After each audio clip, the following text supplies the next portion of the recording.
Oi, pessoal. Boa noite a todas e todos.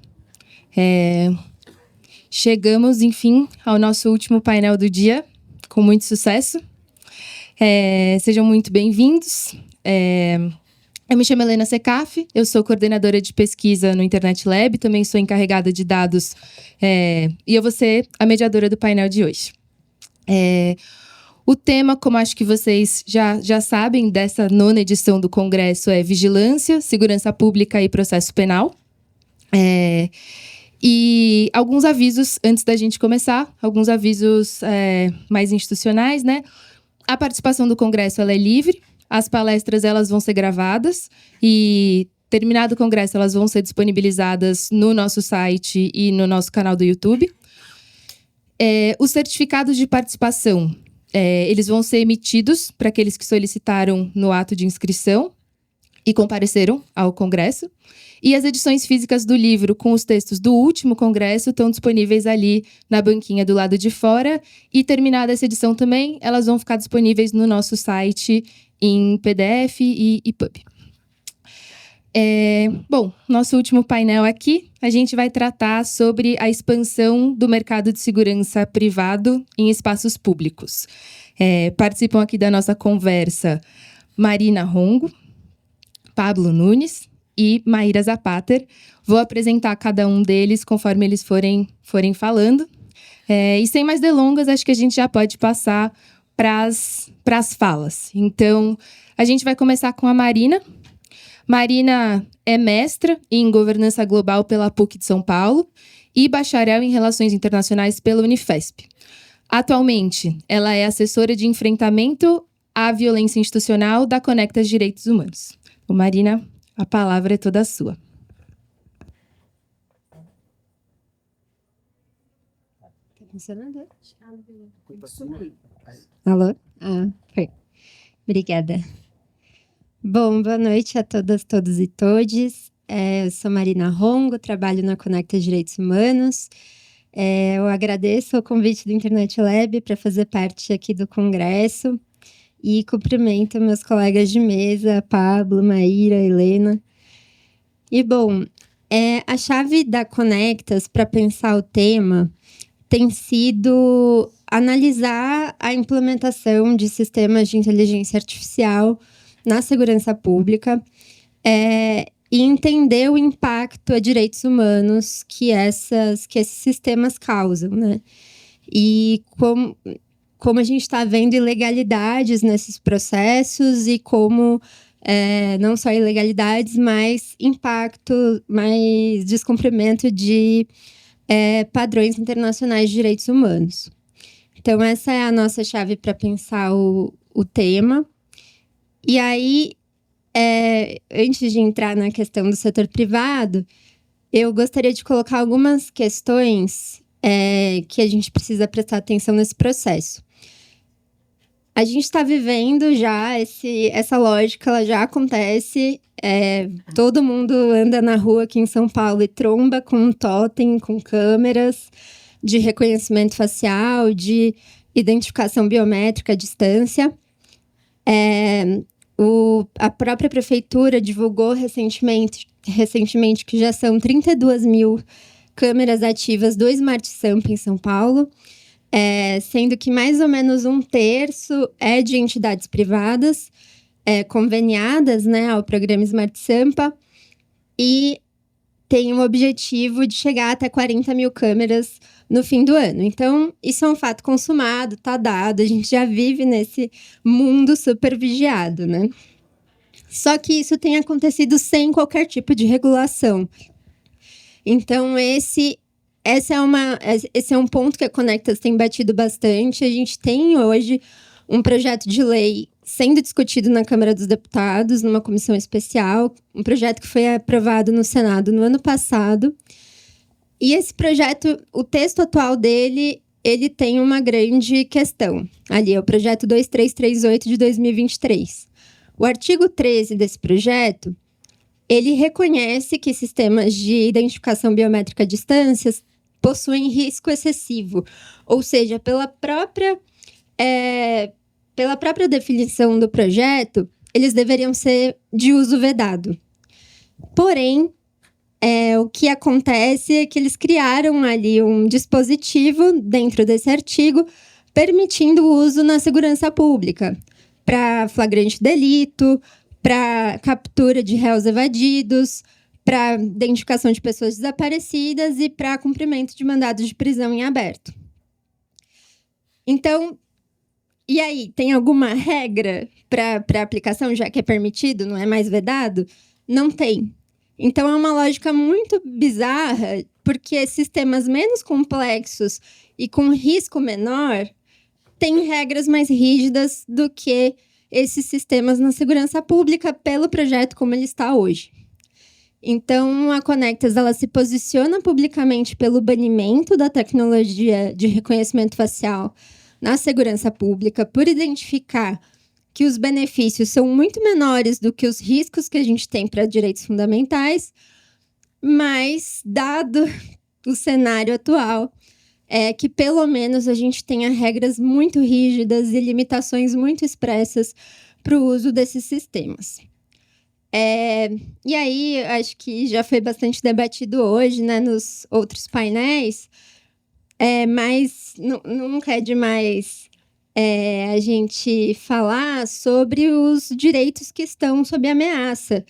Né? A gente tem aí o direito de ir e vir, o direito ao lazer, já que esses sistemas estão sendo implementados em estádios, o direito à saúde, porque a gente tem os sistemas implementados em UBSs, a liberdade de associação, de reunião, né? O potencial uso político de ferramentas como essas, o que seria, né? O que poderia ser para opositores, por exemplo, e todos os direitos processuais, né? A ampla defesa, a presunção de inocência, o devido processo legal, o direito a um julgamento justo. Então, está tudo muito sob ataque.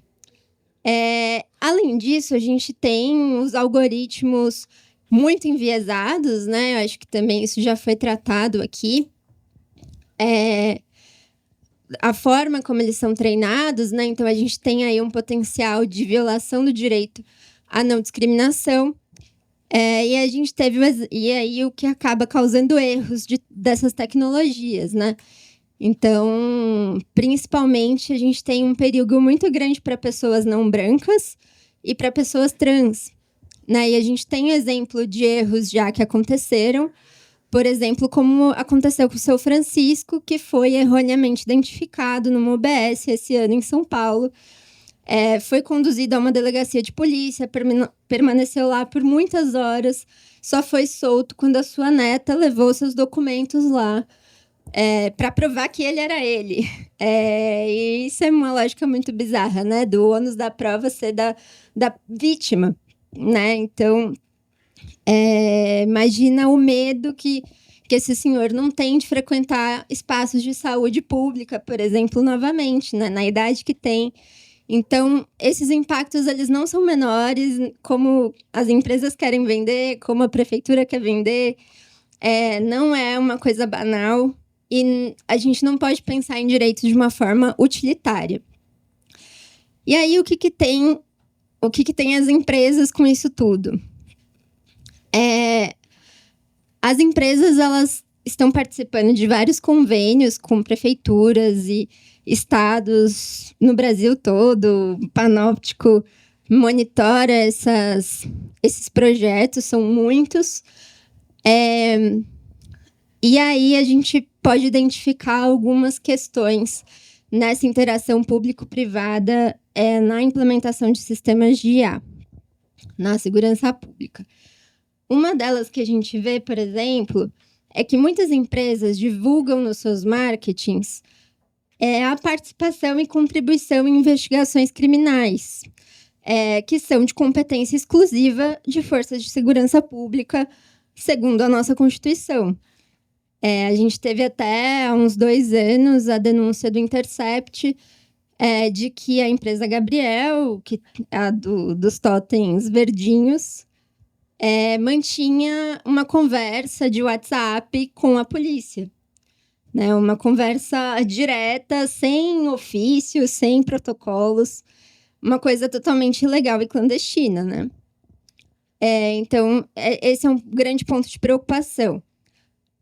O segundo ponto é que uma empresa, a gente não consegue ter um controle, né? Um controle de transparência, de prestação de contas. A gente mal consegue ter isso com o próprio Estado, mas a gente ainda tem ferramentas, né? A gente tem aí os pedidos de lá e a gente consegue judicializar, a gente consegue ter as nossas alternativas. Com uma empresa, é tudo mais nublado, né? Tudo mais difícil da gente identificar. Qual é a garantia que a gente tem de responsabilização de uma empresa no caso de um vazamento de dados sensíveis? A gente não sabe. Como que a gente garante que os dados, as imagens que eles coletam, não vão ser usados para outros fins? Né? É bem difícil de ter essas garantias. Tem empresas também que já divulgaram que têm o objetivo de pegar as imagens que elas coletam e montar o próprio banco de dados para treinar a própria tecnologia, sem o consentimento de nenhum dos titulares de dados, né, que eles estão ali coletando as imagens. Então, né, como é que é isso, né? Como que a gente nem sabe que tem imagem nossa aí sendo usada para treinar a tecnologia, né? Não tem cabimento. E tudo fica mais complexo se a gente pensar em empresas não nacionais, se a gente pensar que tem empresas nesse ramo que são de outros países. Então, a gente tem o potencial das nossas imagens, dos nossos dados circulando no exterior, onde a nossa jurisdição não tem ingerência. Então, como é que a gente acessa as nossas imagens? Para quem que a gente pede? Para quem que a gente pede para excluir a nossa imagem de um banco de dados, nesse caso? Para quem que a gente pede para arrumar um dado que está errado num banco de dados, se o banco de dados nem está aqui, né? A gente tem esse problema também. E a cadeia de IA, ela é super complexa. Então, a gente tem riscos em todo o processo. E é engraçado que a gente tem visto isso muito nas audiências públicas da comissão especial que está discutindo o PL, que eu comentei no início. Só tem empresa lá, para começar, só tem empresa convidada para participar dessas audiências. E sociedade civil é sempre, sei lá, 1%. E sempre chegam lá e começam a falar, não, mas o desenvolvimento não pode ter a classificação de risco para o desenvolvimento, porque o desenvolvedor não é o aplicador, né? Como se o desenvolvimento não tivesse risco ali no processo do desenvolvimento. A gente está falando de treinamento algorítmico. Isso é no começo do processo. Então, a gente vê que daí as empresas não estão realmente muito preocupadas com direitos fundamentais, com fazer relatório de impacto de direitos. Estão preocupadas com uma lógica mercadológica, com uma lógica de obtenção de lucro, de corrida, né? De quem faz a tecnologia, avança mais a tecnologia em menos tempo. Então, essa lógica do privado é muito complexa para a gente debater segurança pública. E aí, só para finalizar, sei que está acabando o meu tempo, eu vou trazer aqui algumas recomendações do GT de Empresas e Direitos Humanos da ONU, que é um mandato independente especial das Nações Unidas, que é responsável por promover os princípios orientadores de empresas e direitos humanos no mundo. E esse GT produziu um relatório sobre a aquisição e implementação de sistemas de IA, não só na segurança pública, mas em outras áreas também. Em junho desse ano, inclusive, SESEC e Conectas enviaram contribuições para esse relatório. E eles têm algumas recomendações para estados e empresas nesse âmbito. Então, vou passar rapidamente por alguns aqui. E depois, se vocês quiserem acessar o relatório, ele é público, mas posso encaminhar também. Então, para os estados, o GT recomenda que se proíbam sistemas de IA que não cumprem com padrões internacionais de direitos humanos, que se definam limitações para sistemas implementados em áreas de alto risco e que se tenha a garantia de transferência do ônus da prova. No caso de violações, o acesso a reparações seja fortalecido também.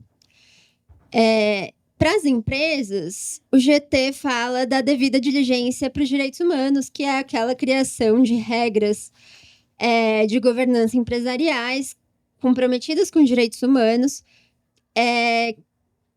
pelas empresas, nesses casos dos sistemas de IA, com avaliações regulares dos sistemas, com garantia de participação, que haja transparência em como os dados são coletados, como eles são processados, que a coleta seja transparente e não discriminatória. Então, tem muito mais recomendações, mas é um relatório que a gente pode se embasar aí nas nossas incidências e litígios. E, por fim, gostaria de divulgar também o relatório de Olho nos Vigilantes, da INCLO, que é uma rede internacional de organizações que trabalham com direitos civis, que a Conectas faz parte, e a gente traduziu esse relatório para o português, junto com o Instituto da Hora. E o relatório ele traz 18 princípios para a implementação de tecnologia de reconhecimento facial na segurança pública. Também o relatório também se posiciona pelo banimento, mas traz ali regras diante da implementação. Bom, é isso. Eu agradeço e fico à disposição.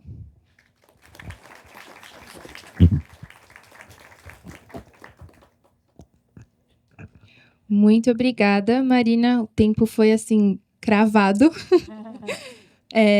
Enfim, muito bom esse panorama, né, dos impactos sobre direitos fundamentais. Acho muito interessante para a gente começar a nossa conversa aqui. Eu vou passar a bola agora, então, para a professora Maíra Zapater.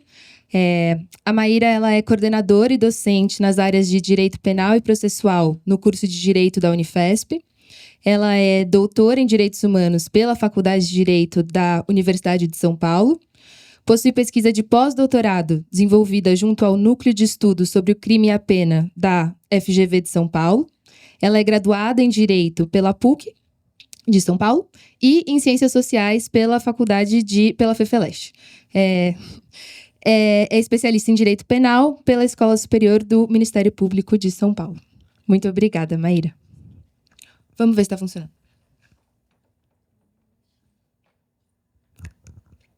Funcionando? Todos e todas ouvem? Então tá bom. Eu vou contabilizar meu tempo aqui também, Helena, mas aceito auxílio. Vou manter também já que a mesa abriu fazendo o controle do tempo, vamos fazer também, né? Bom, desejar boa noite a todas e todos, todo mundo que veio aqui hoje à noite para nos escutar. Agradecer o convite da professora Marta Saad para compor essa mesa. Obrigada, Marta. Agradecer a Helena pela organização. A gente já está em contato há algum tempo. Então, a hora que a gente chega no final da ponta de um evento, a gente vê o resultado final. Mas é um trabalho que quem já organizou o evento sabe. Então, parabéns para a organização. Cumprimentar a companheiro de mesa, Marina, Pablo. E, bem, para fazer a minha fala, gente, eu compartilho com vocês que ela veio de uma inquietação que era a seguinte: por que eu, como professora de processo penal, fui chamada para falar numa mesa de segurança pública? E não vai aqui uma crítica a isso, como assim, o que eu estou fazendo aqui? A minha pergunta é: o que o processo penal está fazendo na segurança pública?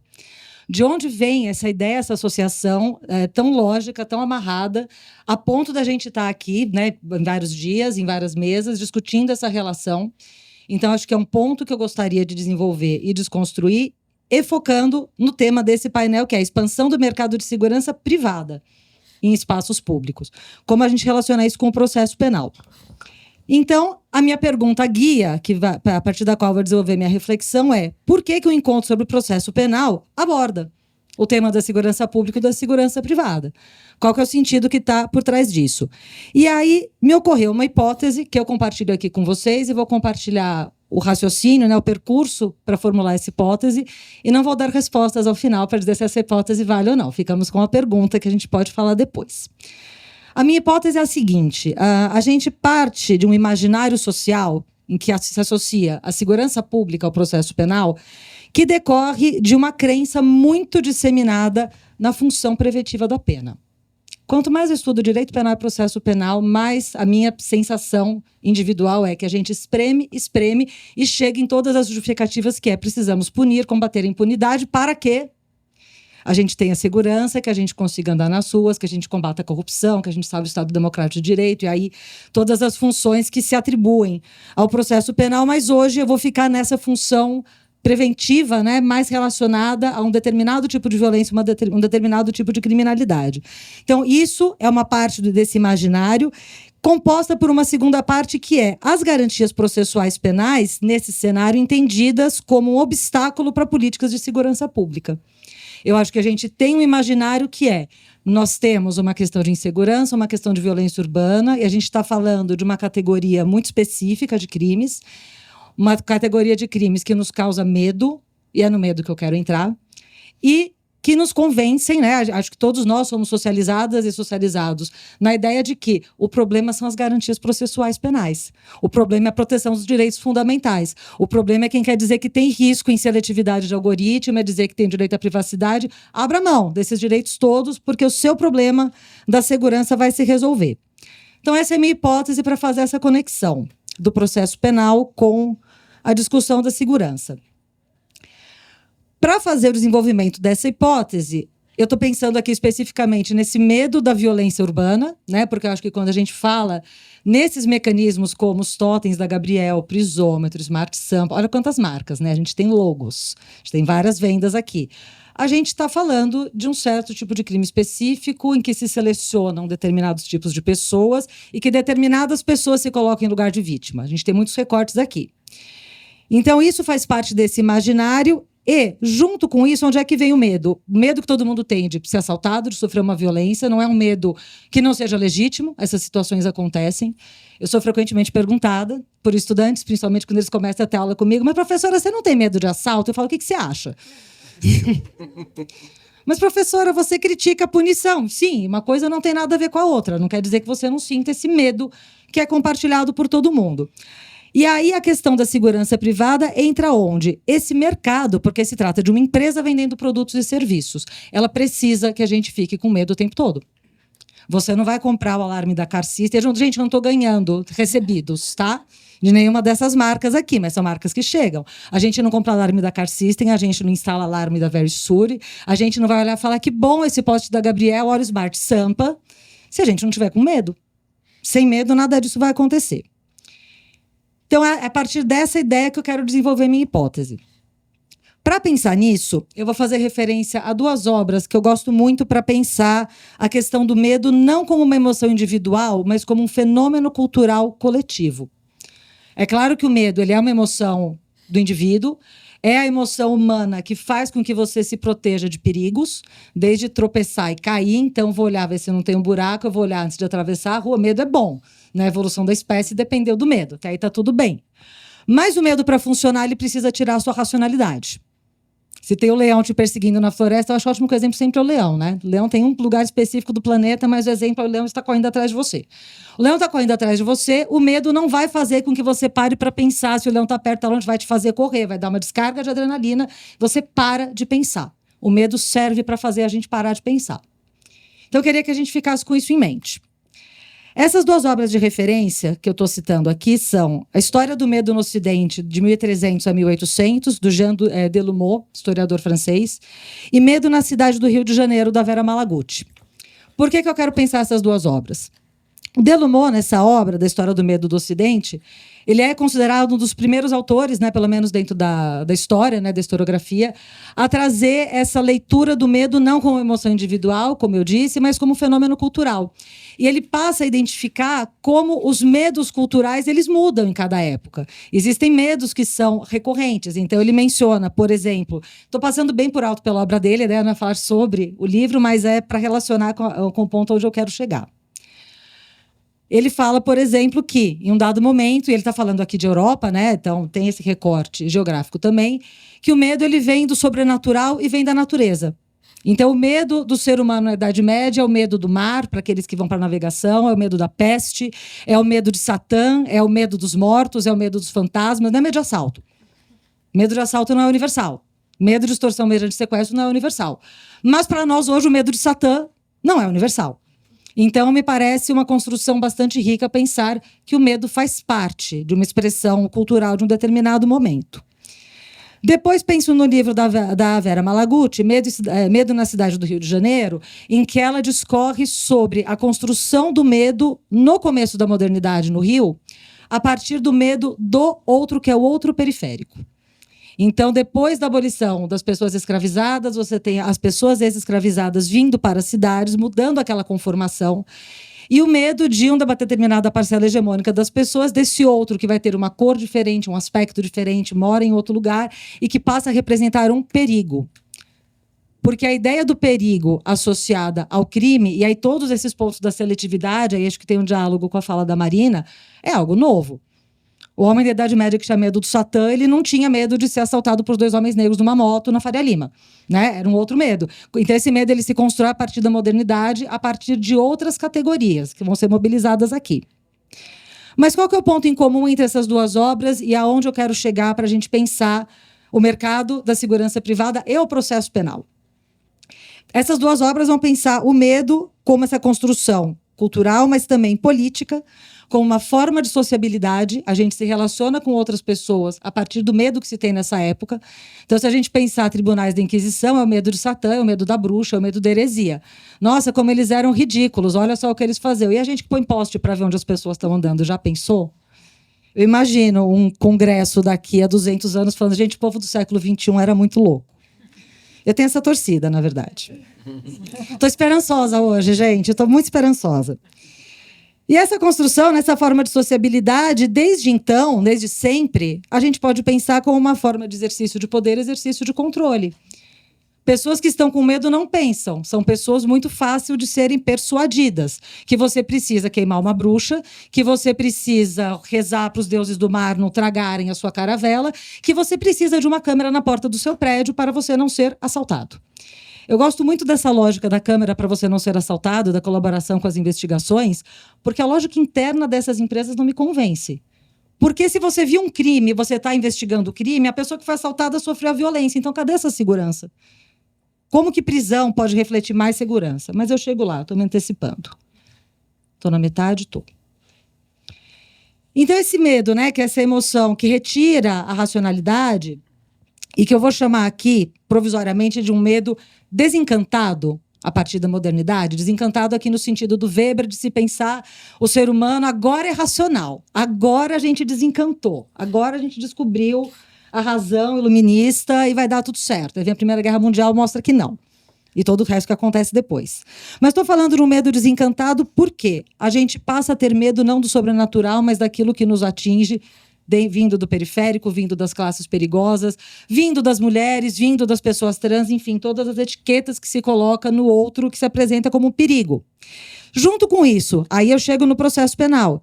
A gente tem a fundação do Estado moderno que vai nos dizer, Estado é monopólio legítimo da violência, isso é importante porque nós vamos punir, porque punindo a gente faz com que as pessoas não pratiquem o crime. Estou tabulando uma tábula rasa aqui, função preventiva da pena. A gente poderia abrir várias abas aqui, mas o que faz sentido nessa reflexão? A gente tem a punição como sendo uma consequência lógica, racional.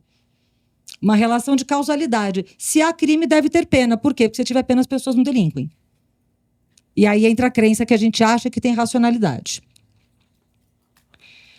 Onde entra aqui a distorção do processo penal? o próprio processo penal, quando nasce lá com o direito penal, ele tem o seu discurso de autolegitimação, não vamos entrar nessa crítica hoje, deixa para um outro dia, mas de dizer que ele serve para conter o poder punitivo, para conter o poder absoluto, para assegurar os direitos do cidadão e da cidadã. Sabemos que no avançar do final do século XIX para o século XX, o processo penal vai tomando outras feições autoritárias, sendo utilizado para outras finalidades, e é o momento em que as garantias processuais penais vão passar a ser vistas como obstáculo para essas ações que querem tirar o teu medo. Eu estou aqui com medo, você está me dizendo que você vai dar habeas corpus para esse cara? Você está me dizendo que ele tem direito a advogado, que ele pode se defender. Você vai defender essa pessoa que está fazendo eu sentir medo? E essa desconstrução acho que talvez seja um passo muito difícil, porque é algo muito introjetado. Isso faz com que, e aqui já me encaminhando para o encerramento aqui, nesses são 4 minutos que eu tenho, certo? Esse medo que a gente sente, que é um fenômeno cultural, é uma expressão de épocas e de culturas que não é exclusivo nosso, mas o que tem de exclusivo nosso é que a gente não tem a igreja fomentando isso para a gente não ir para o inferno. A gente tem um mercado que descobriu que medo dá dinheiro. Que a gente vai vender produtos, que a gente vai ter segurança privada, que a gente vai ter homens vestidos de terno nos shoppings. Aliás, o segurança de terno dá uma outra etnografia, né? Por que segurança usa terno, gente? Terno é bom para correr atrás do bandido que ele tem que perseguir. Tem uma simbologia ali que faz a gente pensar. Por que o terno? Descobriu que vai ter segurança de terno. Esse segurança vai portar arma. Então, a gente tem indústria armamentista junto disso. E aí, todas essas empresas que eu já falei, estou aqui fazendo essa propaganda gratuita, né? Da Car System, da Verisur, do Gabriel, Smart Sampa e tudo mais. Porque a gente tem empresas que antes eram só privadas e que agora, e aí acho que aqui é o diálogo com a fala da Marina também, fazem parceria público-privada. Porque aí juntou a fome com a vontade de comer. Vamos ganhar voto e dinheiro. Com o quê? Com o medo das pessoas. Então, para deixar aqui uma reflexão final, espero que bastante desconfortável, eu fico bastante desconfortável em pensar isso, espero que consiga compartilhar o desconforto com vocês, que a gente tem uma estrutura de aparente racionalidade, de ser adequado, vigiar e punir, para a gente deixar de ter medo. Quem não quer deixar de ter medo? Alguém vai ser contra isso? Não, eu quero continuar andando na Praça da Sé sentindo medo. Não, eu quero um meio para não sentir mais esse medo, e aí o que nos convence é que o adequado para isso é vigiar e é punir. Opa, vigiar é um mercado. Então, é um mercado que depende da gente aceitar com muita tranquilidade ceder direitos como imagem facial quando a gente entra em prédio. A gente sempre entrou em prédio. Alguém deixou de entrar em prédio antes de ter câmera? Não, facilita. Facilita para quem? O que ficou mais fácil? Eu, particularmente, acho mais difícil. Ah, não conseguiu pegar a foto e tal. E a gente não sabe onde estão essas imagens. Então, essas fotos, a questão do nosso percurso ser visualizado todos os dias. Talvez várias e várias aqui de vocês, assim como eu, tenham um post de uma dessas empresas que brotou, parece geração espontânea, porque ninguém me perguntou se eu queria aquele post ali. Que sabe que horas eu entro, que horas eu saio, para que lado eu vou. Eu não sei quem está vendo. Ah, você não se sente mais segura? Eu não. Eu não sei para quem que vou ver isso.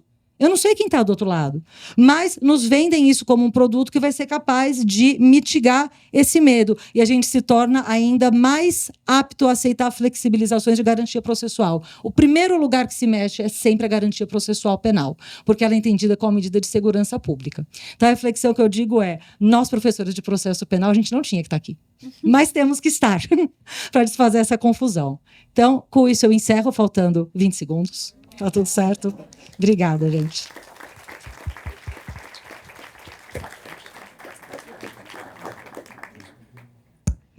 Obrigada, Maíra. Eu estou bastante desconfortável, não sei vocês. Vou passar agora, então, para o Pablo Nunes. O Pablo, ele possui doutorado em ciência política pelo Instituto de Estudos Sociais Políticos da Universidade Estadual do Rio de Janeiro. Cursou mestrado e graduação em Ciências Sociais pela UERJ, com investigações voltadas para a segurança pública e representações midiáticas no contexto do Rio de Janeiro. Coordena o Centro de Estudos de Segurança e Cidadania, desenvolvendo pesquisas em política pública de segurança, cidadania, sociabilidade e violência em favelas cariocas, além da avaliação de projetos sociais e consultoria. Obrigada, Pablo. A palavra é sua.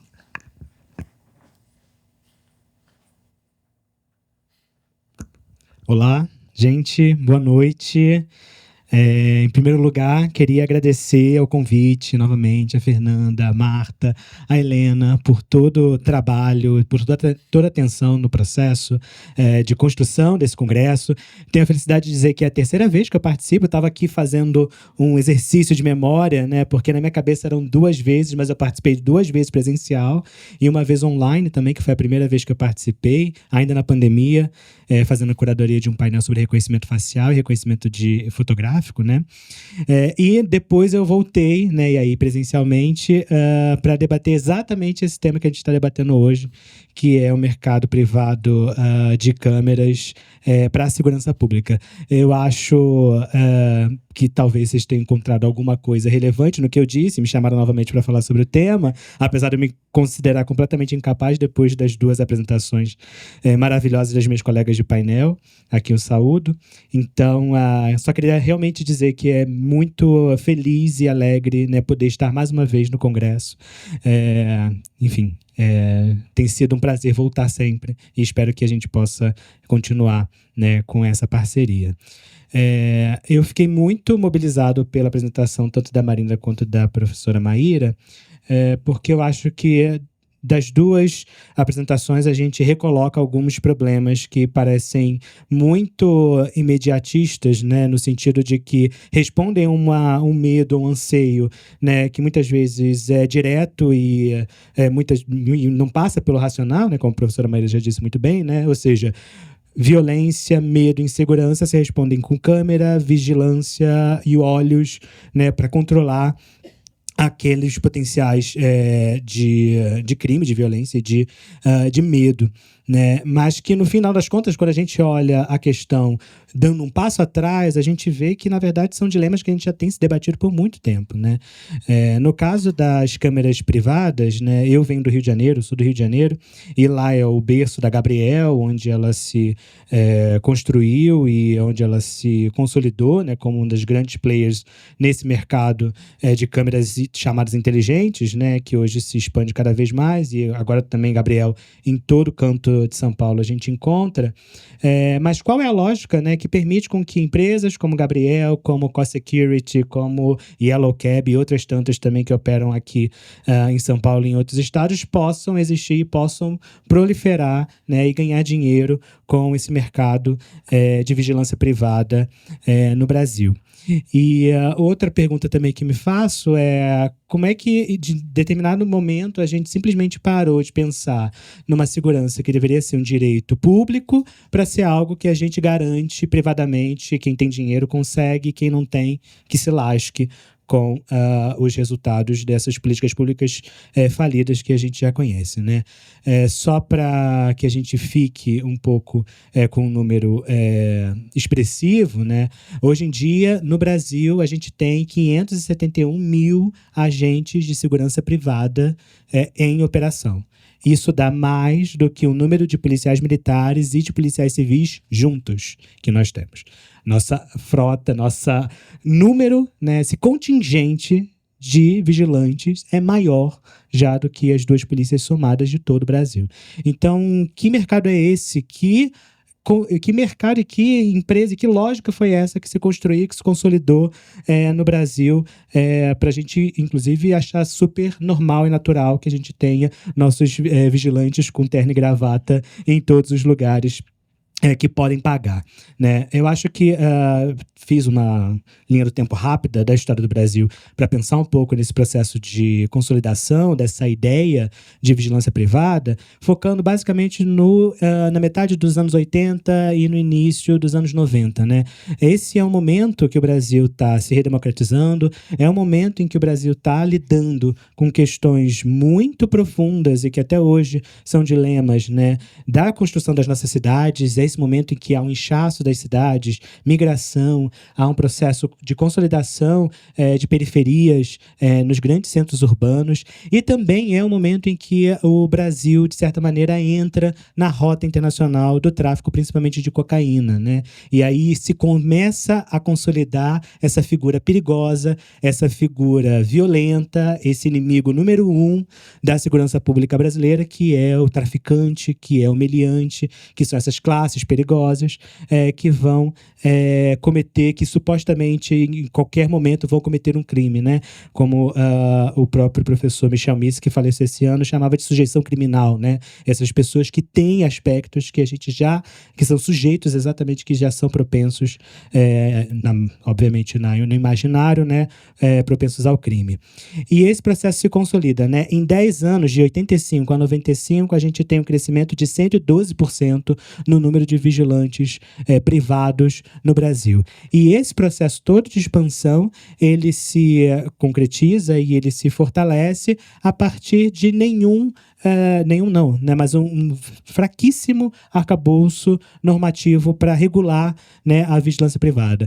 O estatuto, né, de que regula a vigilância privada nesse período era de 1983 e com a Constituição não foi renovado, e muito recentemente que isso foi repensado no governo federal, né? Mas antes de chegar nesse marco, né, a gente passa por esse processo dos anos 2000. Dos anos 2000 também a gente tem outras lógicas que vão operando na segurança pública. A segurança pública deixa de ser única e exclusivamente, pelo menos no debate nacional, um caso do Rio de Janeiro e de São Paulo, e passa a ser algo mais nacionalizado. Então a gente tem as dinâmicas de nordestização da violência, a gente tem outros movimentos para o centro-oeste, muito também por conta de abertura de novas rotas de tráfico, e nesse processo essa lógica também vai se reproduzindo e vai se construindo também, se expandindo para outras regiões do Brasil que não necessariamente tinham, né, a questão da segurança pública como uma questão.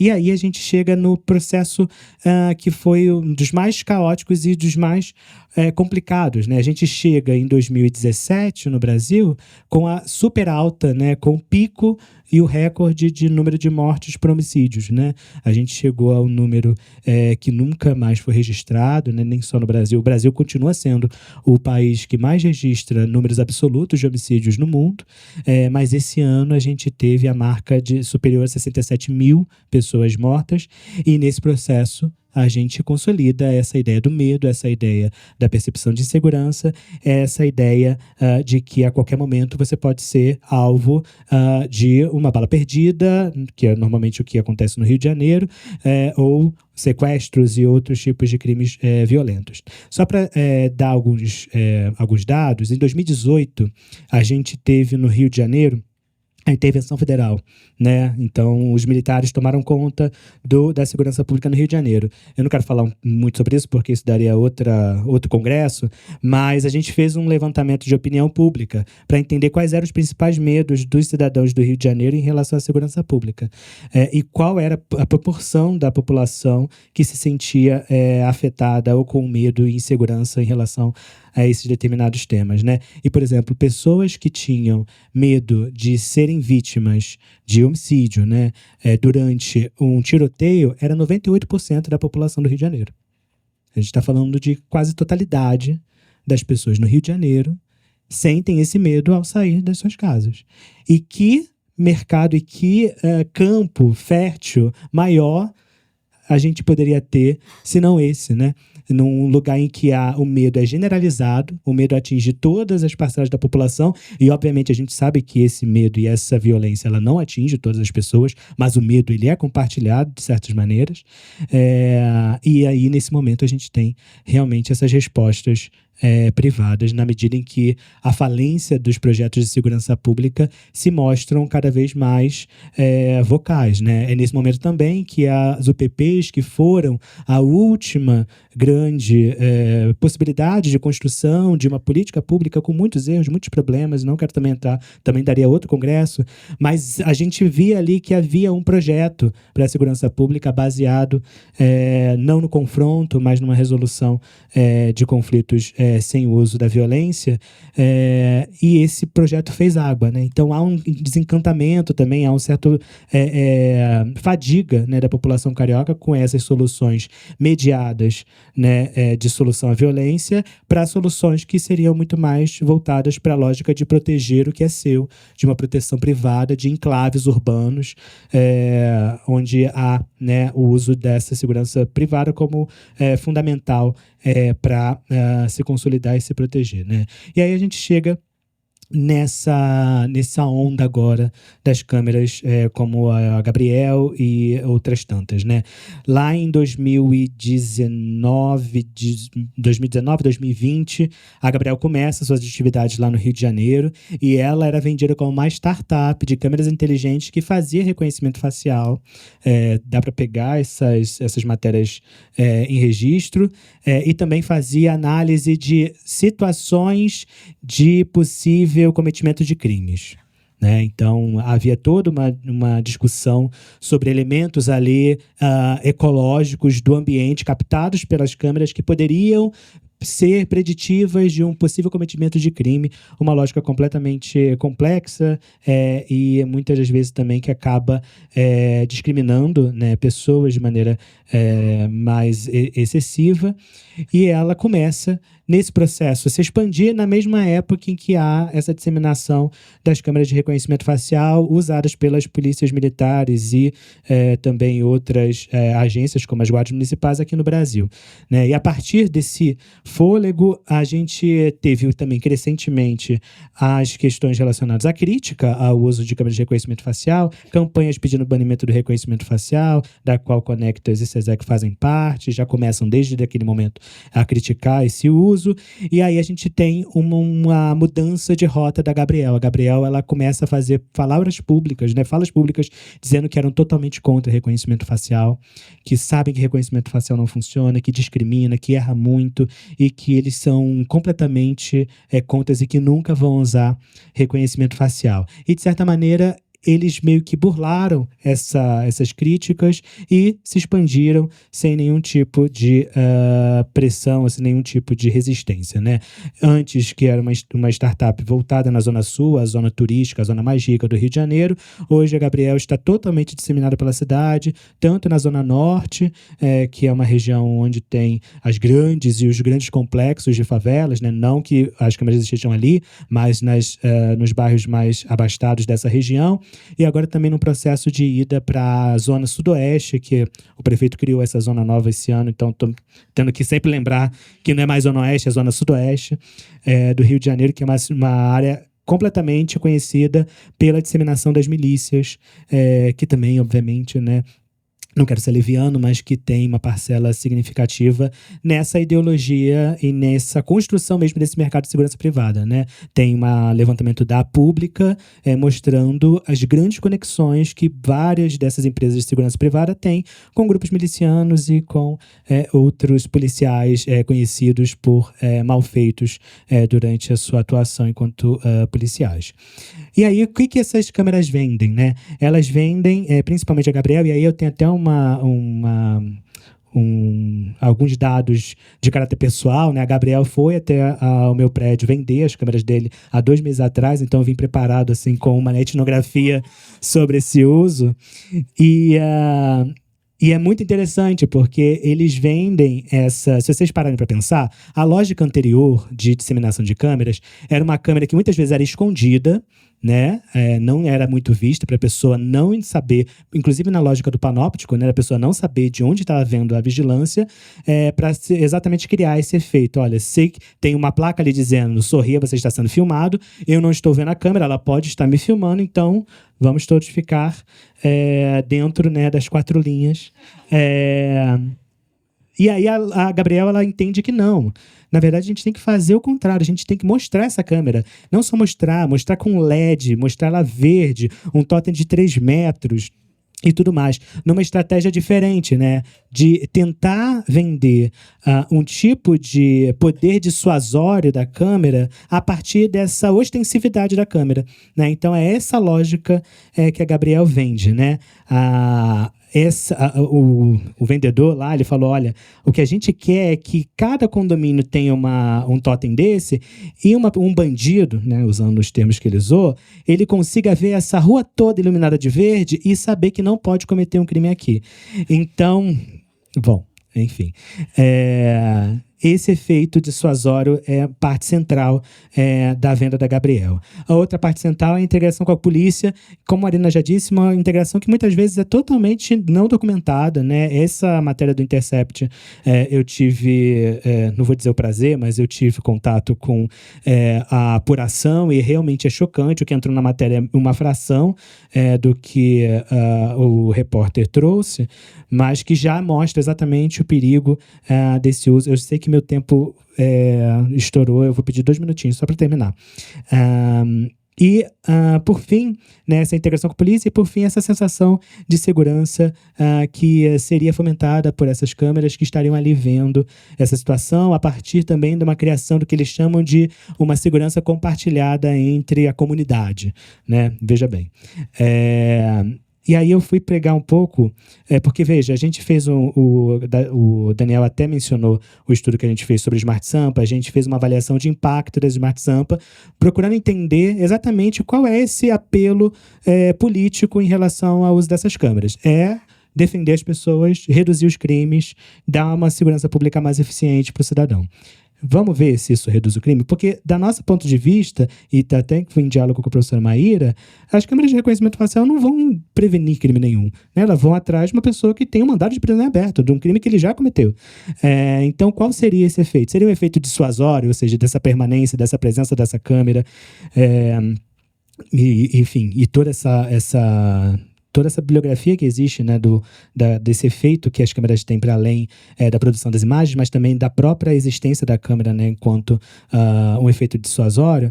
E aí a gente avaliou as câmeras da Smart Sampa e não tem nenhum efeito, né, nas curvas de indicadores de criminalidade principais que a gente viu, né, nenhum efeito, como a gente já imaginava que não ia ter, né? Uma coisa que nos chamou a atenção é que quando a gente analisou algo que a gente achava que ia ter uma mudança, que era, por exemplo, o cumprimento de mandado de prisão, né, que é o chamado indicador de produtividade policial, também não houve efeito. Então, é muito interessante olhar esses dados com uma frieza, ali, uma metodologia, porque, de fato, eles estão vendendo nada, mas a propaganda, né, que está sendo colocada, inclusive em táxis, diz que Smart Sampa protege, Smart Sampa é necessário, Smart Sampa está fazendo a cidade de São Paulo ficar mais segura.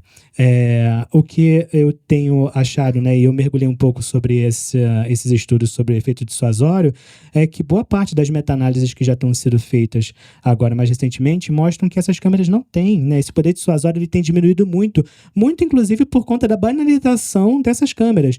Na medida em que você tem câmeras em todos os lugares e muitas das vezes você não vê nenhum efeito, né, de responsabilização, essas câmeras acabam sendo banalizadas, né? E esse efeito dissuasório ele tem caído. Também tem o caso do Project Greenlight em Detroit, que foi uma lógica muito parecida numa relação também público e privada, que tinha também essa questão expositiva das câmeras e que agora, recentemente, já se mostrou que não teve efeitos significativos na redução da criminalidade. Então, para finalizar, eu acho que a privatização, né, da segurança pública, essa lógica, ela tem um efeito perverso de nos manter nessa ideia, né, de que a segurança não é um direito para todos, a segurança vai ser um direito para apenas alguns que vão pagar, e muitas vezes nem mesmo, né, essa lógica vai responder aos anseios da população, né? Enquanto houver medo, enquanto houver essa criminalidade que aflige, né, a população, vai haver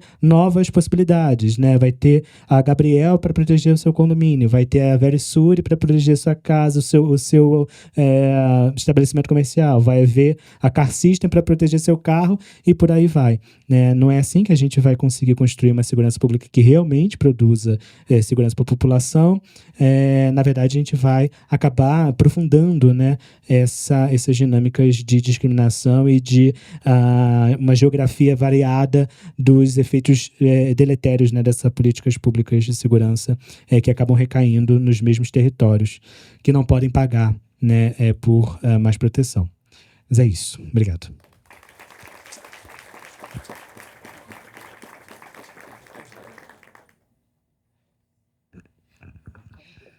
Muito obrigada, Pablo. Acho que esse percurso histórico, junto com essa explicação da lógica do Dissuasório, é muito, muito interessante. Muito obrigada. Gente, vou abrir agora, então, para uma rodada de perguntas. A gente pode coletar as perguntas e, enfim, abrir abrir aqui para quem tiver dúvidas ou comentários ou angústias. Ninguém com angústias? Todo mundo tranquilo? Bom. Não, perdeu o costume. Bom, já que temos a oportunidade aqui de dialogar, no painel anterior eu falei do Muralha Paulista, né, o programa do Estado, e no site do programa eles colocam uma argumentação teórica que eu achei, acho que já tentando responder as críticas, né, que é baseada na ideia de economia do crime, que ao fazer esse efeito dissuasório, né, ele vai aumentar o custo do crime, porque as pessoas vão pensar 2 vezes antes de cometê-los, porque a probabilidade de ser pega é maior. Então, tudo é com base nessa argumentação da economia do crime e que os especialistas em políticas públicas e segurança pública falham em não olhar para a dimensão econômica, né? Que a gente olha só para a questão das desigualdades e tudo mais. Então, eu queria assim, saber se vocês têm alguma reflexão sobre isso. Eu imagino que sim. O estudo do Pablo mostra que esse custo não está valendo a pena, né? Então, se a gente vai olhar para uma perspectiva econômica, o custo, né, de economia política, pelo menos, o custo para a sociedade também está aumentando, né? O custo social disso. E o custo financeiro, tecnológico, quanto está se investindo. E a gente não tem dados para fazer, de fato, essa avaliação, né? Então, se o Pablo puder contar um pouquinho também sobre os dados, como que conseguiu, enfim. E essa perspectiva econômica, eu acho que é interessante pensar que ela é bem restrita, né, a um elemento só e não o geral.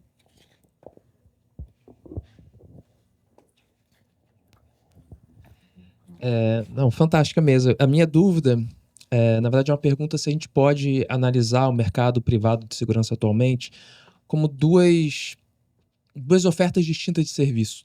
Uma que substitui a polícia e outra que demanda mais polícia. E ao demandar mais polícia, também faz com que o cobertor curto da segurança pública privilegie determinadas áreas ou não. Porque eu olho para o modelo da Gabriel e é muito diferente do modelo de segurança privada do cara de terno que fica no shopping. Esse cara substitui a polícia. Ele tá ali porque a polícia não faz o trabalho dela, então ele precisa estar ali. O outro não. Ele fala, olha só, eu tô aqui olhando e eu tô fazendo com que a polícia chegue mais rápido no seu lugar. E qual é a implicação disso para 2 modelos de segurança pública também, se vocês conseguirem olhar um pouco para isso na pesquisa, etc.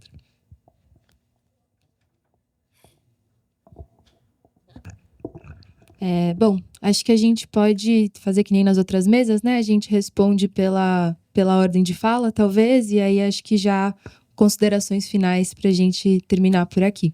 Então, Marina, acho que você pode começar.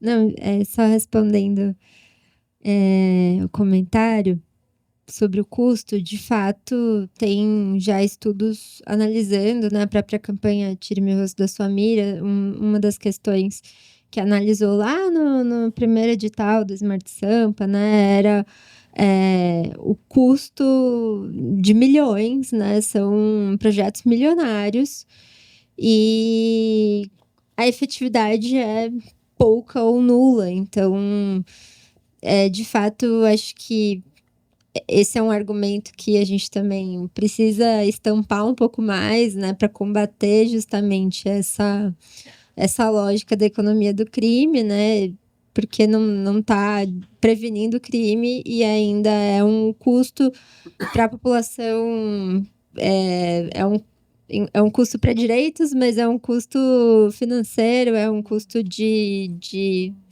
prevenir as pessoas de circularem na cidade, enfim. E acho que a segunda questão é mais complicada. Eu vou deixar, talvez, para os meus colegas, vou refletir um pouco mais.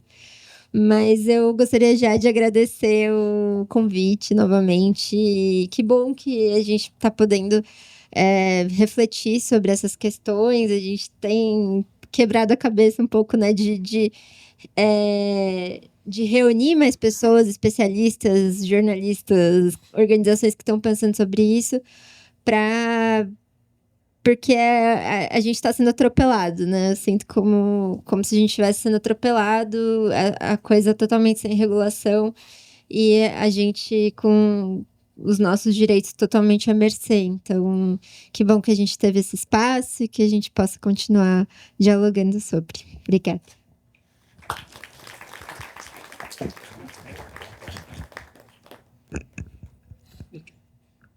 Vou agradecer as perguntas da Fernanda e Daniel, que fizeram as perguntas, né? Sobre a questão da economia do crime, Fernanda, escutando você falar sobre a Muralha Paulista, aproveito para fazer uma parte aqui sobre a escolha dos nomes, gente, que eu acho muito curioso. Né? Muralha, que remete à muralha da Serra de Santos, e Gabriel, que é o teu anjo. Teu anjo protetor, os nomes não são aleatórios. Mas sempre que eu vejo esse tipo de argumento, de que eles não veem, eles, né? Eles são nós, né? Quem está olhando segurança pública e direitos fundamentais. Não vem a economia do crime, que o custo vai aumentar. E minha pergunta é, quem disse? Porque me parece um senso comum reproduzido ali num palavrório supostamente técnico, que não resiste a 2 rodadas de argumento, né? Dados que o Pablo trouxe aqui, né? Então, me parece que, de fato, não é para ser um argumento racional. É a continuidade de uma mobilização desse medo.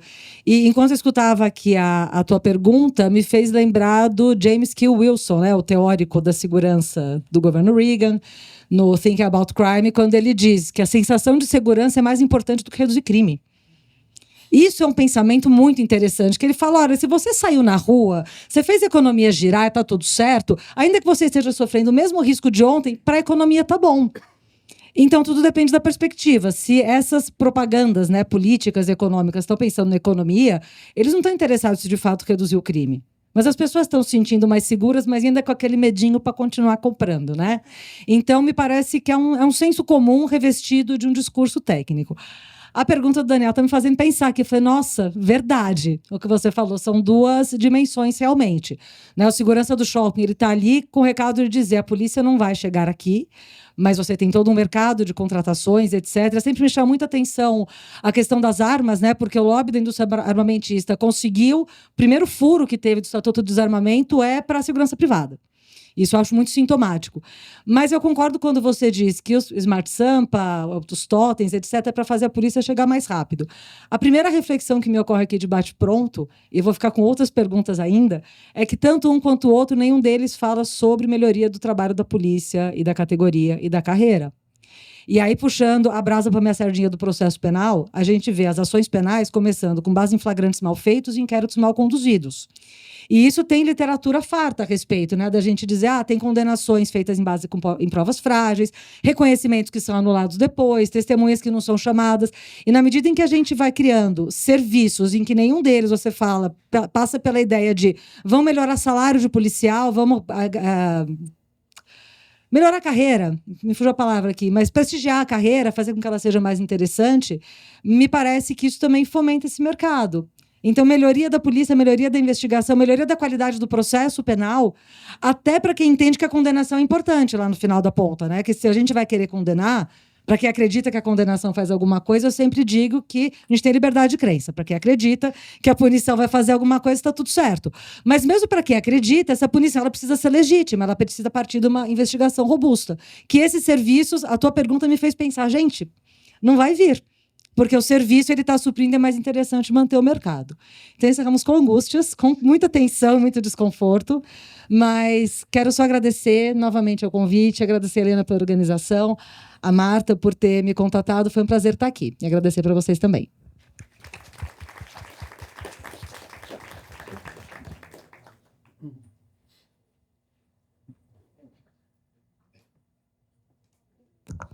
Vamos lá. Boas perguntas também. Vou sair provavelmente aqui com muito mais questões na minha cabeça do que respostas para endereçar. Primeiro vou fazer a parte mais fácil, né? Sobre os dados da pesquisa de avaliação da Smart Sampa, que eu acho que é mais simples, né? A gente pegou, né, eu e o Bruno Pantaleão, que é um pesquisador da FGV que fez essa pesquisa em conjunto com a gente pegou os indicadores criminais que está no site da Secretaria de Segurança Pública, né? Fez a divisão e adotou a unidade de análise como as circunscrições das delegacias, né? Fez uma comparação com algumas circunscrições de delegacias de certa maneira homogêneas do ponto de vista do modelo que a gente rodou, né? Então não tinha diferenças muito significativas, e aí a gente fez 2 grupos, né? Delegacias sem câmeras da Smart Sampa e delegacias com câmeras da Smart Sampa, e plotamos isso no processo, né? Então não houve, né, mudança significativa nesse ponto de vista da comparação entre essas circunscrições, nenhuma delas com relação às circunscrições que não abarcavam as câmeras da Smart Sampa, né? Os dados também de produtividade policial também foram utilizados dentro do que produz a Secretaria de Segurança Pública. Então, tem uma questão aí, porque muitas vezes também eu que coordeno outros projetos com o Panóptico, que gera dados a partir, né, de diferentes fontes, né? Muitas vezes a gente se coloca a pecha de que a nossa metodologia não é válida, porque é uma organização da sociedade civil produzindo dados e tudo mais, etc. e tal. A gente pegou os dados deles e rodamos um modelo que é conhecido e reconhecido, inclusive muito utilizado pelo Banco Mundial para avaliar políticas públicas, e viu exatamente esse problema. Sobre a economia, né, do crime, né, e essa relação, acho que Maíra já disse muito bem, assim, eu acho que a direito de criança é livre, né, a todos. E foi muito interessante porque quando eu tive esse encontro com o vendedor Gabriel, e aí eu peguei dessa ideia desse efeito dissuasório que ele estava vendendo ali para mim, eu fui dar uma olhada no que tinha sido produzido nos últimos tempos em relação a esse efeito, porque eu me lembro há muito tempo, quando eu comecei a estudar criminologia e tudo mais, eu realmente estudei esse tema de aumentar o custo, né, de cometer um crime, e fui dar uma olhada, porque de certa maneira realmente a gente mudou a nossa relação, depois de muitos anos a gente mudou um pouco a relação que a gente tem com essas câmeras a partir dessa banalização. E o que encontrou, depois eu posso compartilhar esse relatório, que foi uma meta-análise realizada, que teve algum efeito, né, as câmeras, né, o uso de câmeras teve algum efeito modesto na indicadores de furtos de veículos, mas não teve efeito nenhum sobre crimes violentos, né? Então, é realmente interessante de pensar, e eu acho que essa hipótese da banalização das câmeras pode ser uma chave para a gente pensar talvez, dessa redução desse efeito dissuasório. Sobre a pergunta do Daniel, uma ótima pergunta. Só para deixar claro, eu não tenho projeto, nem tenho pesquisa sobre segurança privada. O Internet Lab que me força isso. Já é o 2º ano, então eu tô achando que eu vou ter que fazer algum projeto nesse sentido. Mas eu acho que só uma coisa sobre Smart Sampa que eu esqueci, eu queria lembrar para falar. Vocês lembram que durante uma boa parte que estava rodando uma propaganda, tem rodado muitas propagandas publicitárias sobre Smart Sampa, inclusive agora em táxis e tudo mais, foi exatamente o momento em que São Paulo viveu aquela época de sequestro de ônibus, né? Aquele processo de depredação de ônibus, na verdade, né? E que ficou, não sei quantos, centenas de ônibus sendo depredados e simplesmente a polícia parou, né? A polícia ficou completamente sem dar nenhum tipo de resposta por algumas semanas à população, né? Sendo que a gente está vivenciando, né? E está vivendo numa cidade que tem mais de 30 mil câmeras que supostamente também operam na lógica de flagrante, né? E simplesmente não havia nenhuma resposta. E eu acho muito curioso que em nenhum momento em que as autoridades foram chamadas a falar sobre isso na imprensa, a imprensa não falou esse tema. Não, mas a gente não tem câmera em todos os lugares. Mas peraí, tem várias pessoas, tem vários grupos depredando centenas, né? 300, 400 ônibus. Ninguém tá vendo isso, nenhuma câmera pegou. Como é que é isso? Né? E a gente ficou... Pois é. Pois é, mas assim, e aí, cadê eles, né? Se a gente tem esse grande sistema Smart Sampa, um Smart, né? Cadê, né, esse Smart quando você precisa, né? Eu acho isso curioso. Sobre a pergunta do Daniel, eu acho que vai realmente necessitar desse projeto Internet Lab, SESEC, para pensar a segurança privada, para a gente tentar entender essas diferenças entre essas duas lógicas. Eu acho super interessante. Esse ponto de vista da lógica da Gabriel é realmente isso, né? E e quando a gente lê a matéria do Intercept, fica cada vez mais claro, a Gabriela se comunicava diretamente com a delegada da ADP de Copacabana para exigir que determinado crime fosse solucionado, né? E aí, a partir do momento em que a gente vive, né? E aí, quem visita delegacias sabe o que eu estou falando, né? De total precariedade, né? Não só de efetivo, mas também de condições técnicas. Você tem esse tipo de pressão, você vai realmente, por muitas questões, inclusive algumas associações de moradores e associações de comerciantes são muitas vezes as que garantem o fornecimento de sabonete para essas delegacias, né? Não sei se vocês sabem disso, né? Então tem também esse jogo muito, enfim, preocupante, né? Dessas pressões de entes privados em relação ao efetivo da polícia, né? Já também chamando muita atenção que esse efetivo é totalmente disposto no território sem seguir nenhum tipo de marcador de lugares em que há mais crimes ou não, né? A cidade do Rio de Janeiro, como exemplo, a Zona Sul, que é o lugar mais rico, é a mais policiada e é a que tem menores indicadores de criminalidade, né? Enquanto que a gente tem Pavuna, que é um bairro super, né, periférico, né, já lá no limite da cidade do Rio de Janeiro, é a que tem o maior registro de roubos de carros e de furtos e de outros tipos de crimes contra o patrimônio, e a gente vê pouquíssimo policiamento, né? Então tem essa questão. E eu fiquei pensando também muito, Daniel, no processo das UPPs também.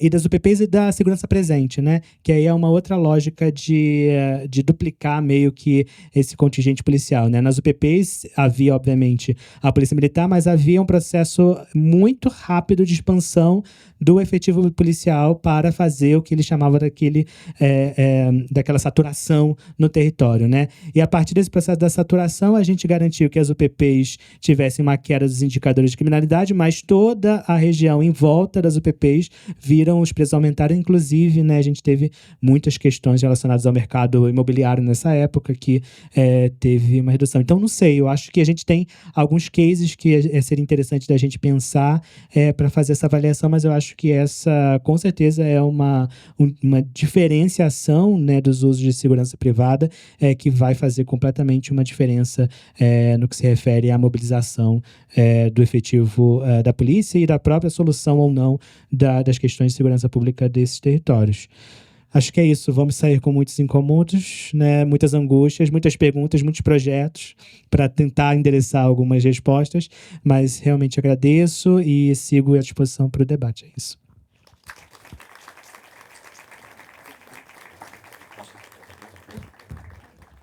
Bom, pessoal, muitíssimo obrigada. Obrigada também a todo mundo que veio, que ficou até agora. Foi um dia muito incrível. Amanhã a gente tem mais, né? Começamos amanhã às 9 da manhã com a mesa redonda e depois o encerramento às 11 da manhã. Então, muitíssimo obrigada. Boa noite para todo mundo.